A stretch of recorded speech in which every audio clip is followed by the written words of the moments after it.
আমার সকল প্রিয় বন্ধুরা, হেডমিস্ট্রেসের হেসেলের পক্ষ থেকে একটা নতুন ব্লগে তোমাদের সকলকে স্বাগত জানাই। গন্ধরাজ চিকেনের রেসিপি আমি এর আগেই তোমাদের সঙ্গে শেয়ার করেছি। আজকে আমি একই পদ্ধতিতে প্রায় বানিয়ে নিয়েছিলাম গন্ধরাজ পটল। চলো আজ তোমাদের সঙ্গে সেই সহজ পদ্ধতিতে বানানো গন্ধরাজ পটলের রেসিপিটা শেয়ার করে নিই। এর জন্য কড়াইতে সাদা তেল গরম করে আমি এর মধ্যে গোটা গোটা পটলকে মাঝখান থেকে চিড়ে আমি কিন্তু ভাজবার জন্য দিয়ে দিলাম এবং এর মধ্যে অল্প একটু নুন ছড়িয়ে দেব, এতে কিন্তু হলুদ দেবো না। পটলগুলোকে লাল লাল করে ভালো করে ভেজে আমি কিন্তু একটা পাত্রে তুলে রাখছি।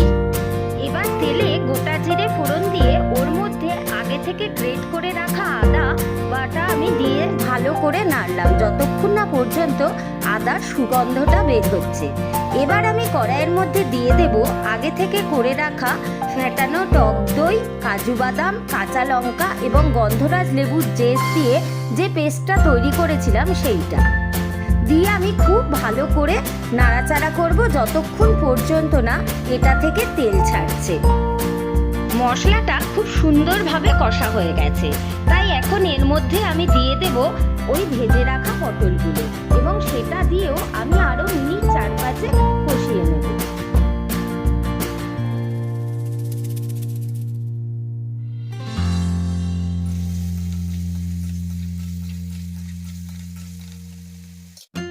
দেখো পটল আর মশলাটা কি সুন্দর মিলেমিশে একাকার হয়ে গেছে।